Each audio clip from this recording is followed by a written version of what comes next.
प्यारे मित्रों, आज के प्रश्नोत्तर सत्संग में आप सबका स्वागत है। आज का पहला सवाल है, यदि गुरु शिष्य पर क्रोधित हो जाए तो क्या वह अभिशाप भी दे सकता है? जो नाराज हो जाए वह अभी गुरु ही नहीं, जो क्रोधित हो जाए और अभिशाप दे अभी वह गुरु हुआ ही नहीं। वह एक सामान्य इंसान ही है, क्रोध से भरा हुआ, अहंकार से भरा हुआ। अगर शिष्य ने कहीं उसके अहंकार को ठेस पहुंचा दी तो वह नाराज हो गया। जो अहंकार से स्वयं ही पीड़ित है उसको सद्गुरु नहीं कहा जा सकता। इसलिए सद्गुरु कभी नाराज नहीं होता, इस बात को ख्याल रखना। हाँ, कभी कभार उसे अभिनय करना पड़ सकता है अपने शिष्य को सहयोग देने के लिए, उसके विकास में, उसकी चेतना की ग्रोथ में सहयोग देने के लिए। कई बार हो सकता है शिष्य प्रेम की भाषा ना समझ पाए, तब थोड़ा डांटना डपटना पड़ सकता है, क्योंकि हम केवल क्रोध की भाषा समझने के आदी हो गए हैं। जिस प्रकार के संसार में हम जी रहे हैं, प्रेम और करुणा की बात हमें इतनी जल्दी समझ ही नहीं आती। हम चूक सकते हैं। कबीर ने कहा है, गुरु कुम्हार सिख कुंभे, गड़ गड़ काड़े खोट, अंतर हाथ सहार दे, बाहर मारे चोट।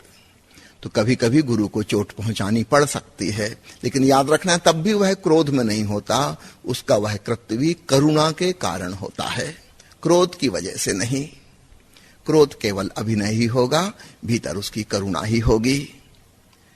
मैंने सुना है नसरुद्दीन के बेटे ने आके एक दिन पूछा नसरुद्दीन से कि पापा, क्या छोटों के साथ अपने से कम उम्र वालों के साथ मारपीट का व्यवहार करना चाहिए?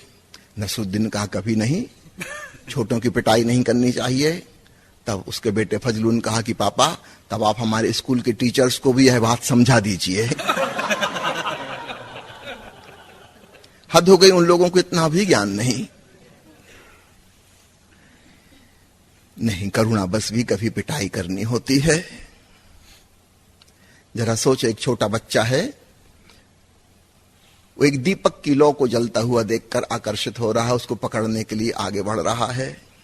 एक स्त्री वहां से गुजरती है, इस छोटे बच्चे को दीपक की तरफ जाता हुआ देखकर भी मुस्कुराती हुई वहां से गुजर जाती है। फिर एक दूसरी महिला वहां आती है, उस बच्चे की मां है, वह चिल्लाकर उस बच्चे को रोकती है, कहती दीपक को नहीं छूना, हाथ दूर रखो। अगर वह बच्चा नहीं मानता तो और जोर से कड़क आवाज में कहना पड़ता है। अगर वो फिर भी चोरी छिपे दीपक पकड़ने की कोशिश करता है, तब मां उसको एक चांटा भी मारती है। इन दो स्त्रियों में कौन कठोर है और कौन करुणावान है? ऊपर ऊपर से देखने से निर्णय नहीं होगा, भीतर के इंटेंशन और इरादे क्या हैं उससे पता चलेगा। ये मां जो डांट रही है, चिल्ला रही है, दो चांटे रसीद कर दिए, ऊपर से देखने में लग रही है यह क्रोधी और कठोर, किंतु यह करुणावान है, इसने बच्चे को जलने से बचा लिया। और वह महिला जो चुपचाप मुस्कुराती हुई वहां से गुजर गई, ऊपर से देखने में लग रही बड़ी सज्जन स्त्री, लेकिन उसके हृदय में जरा भी दया और प्रेम नहीं है। उसे जरा फिक्र नहीं है कि यह बच्चा जल जाएगा। तो गुरु को कभी कभी क्रोधित होना पड़ता है, लेकिन कभी कोई गुरु अभिशाप नहीं देता, और वास्तव में कभी कोई गुरु क्रोधित भी नहीं होता।